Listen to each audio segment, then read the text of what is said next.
Assalamualaikum warahmatullahi wabarakatuh. Perkenalkan, saya Bagus Hakim Irawan dengan NIM 128020086. Di sini saya dari kelas Manajemen Inovasi Teknologi A. Dan untuk dosis pengampunya itu Pak Mahfud Asyari, SE, MM. Nah, di sini saya akan menjelaskan tentang creative thinking. Nah, kalau di creative thinking itu sistem komunikasi interpersonalnya ada 4. Pertama itu sensasi, yang kedua persepsi, terus yang ketiga memori, yang keempat berpikir. Nah, untuk yang berpikir itu, pengertian berpikir. Nah, berpikir asal katanya adalah pikir. Menurut KBBI, pikir berarti akal budi, ingatan, angan-angan, pendapat, atau pertimbangan. Berpikir artinya menggunakan akal budi untuk mempertimbangkan dan memutuskan sesuatu, serta menimbang-nimbang dalam ingatan. Psikologi kognitif memandang berpikir merupakan kegiatan memproses informasi secara mental atau kognitif. Nah, untuk jika dikaitkan dengan pemecahan masalah, sebuah proses mental yang melibatkan beberapa manipulasi pengetahuan seperti menghubungkan pengertian yang satu dengan pengertian lainnya dalam sistem kognitif yang diarahkan untuk menghasilkan solusi.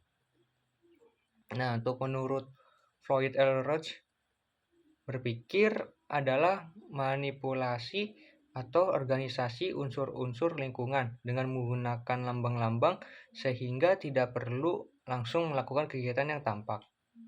Untuk menurut Paul Musen dan Mark R. Rosenberg, berpikir adalah menunjukkan berbagai kegiatan yang melibatkan penggunaan konsep dan lambang sebagai pengganti objek dan peristiwa. Berpikir melibatkan penggunaan lambang visual atau grafis. Nah, untuk macam-macam berpikir itu, yang pertama berpikir austik atau melamun, yaitu orang melarikan diri dari kenyataan dan melihat hidup sebagai gambar fantasi, sepertinya kayak menghayal gitu. Terus berpikir realistik, nalar atau reasoning, yang terbagi menjadi berpikir deduktif, induktif, dan evaluatif. Nah, di sini ada mazhab-mazhab pemikiran. Nah, yang pertama itu ada idealisme. Yang kedua ada materialisme. Yang ketiga ada dualisme. Terus yang keempat empirisme. Yang kelima rasionalisme. Yang keenam fenomenalisme. Nah, sini kita membahas dulu idealisme dan materialisme. Nah, idealisme itu merupakan sebuah pemikiran dan keyakinan yang disertai cinta pada nilai, termasuk kepercayaan. Pemikiran tersebut dipegang karena diyakini apa yang dilakukan merupakan hal yang benar. Nah, untuk yang materialisme ini adalah paham dalam filsafat yang menyatakan bahwa hal yang dapat dikatakan benar-benar adalah materi. Terus selanjutnya itu ada empirisme dan rasionalisme. Untuk empirisme itu suatu aliran dalam filsafat yang menyatakan bahwa semua pengetahuan berasal dari pengalaman indera manusia. Kebenarannya hanya dapat peroleh melalui pengalaman. Untuk rasionalisme itu doktrin filsafat yang menyatakan bahwa kebenaran harus ditentukan atau diperoleh dari pembuktian, logika, dan analisis yang berdasarkan fakta, bukan berasal dari pengalaman inderawi. Nah, di sini kemampuan individu juga untuk memikir apa yang telah berpikir semua orang sehingga individu tersebut mampu mengerjakan apa yang belum pernah dikerjakan oleh semua orang. Itu kata Maxwell 2004. Nah, untuk pendapat dari Munandar 2009, kemampuan melihat bermacam-macam kemungkinan penyelesaian terhadap suatu masalah.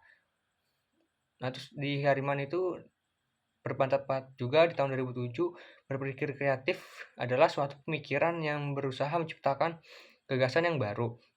Namun demikian, berpikir kreatif juga melibatkan suatu proses sistematis untuk mencapai kebaruannya. Untuk indikator creative thinking itu yang pertama ada kelancaran atau fluency, originalities atau originality, keluasan atau flexibility, elaborasi atau elaboration. Nah, untuk yang pertama itu ada bagian kelancaran berpikir. Untuk yang kelancaran berpikir itu kemampuan untuk menghasilkan banyak ide yang keluar dari pemikiran seseorang secara cepat. Dalam kelancaran berpikir, yang ditekankan adalah kuantitas. Terus di originality. Nah, kemampuan untuk mencetuskan gagasan unik atau asli. Itu selanjutnya keluasan berpikir atau flexibility. Nah, yaitu kemampuan untuk memproduksi sejumlah ide, jawaban, pertanyaan yang bervariasi. Dapat melihat suatu masalah dari sudut pandang yang berbeda, mencari alternatif atau arah yang berbeda,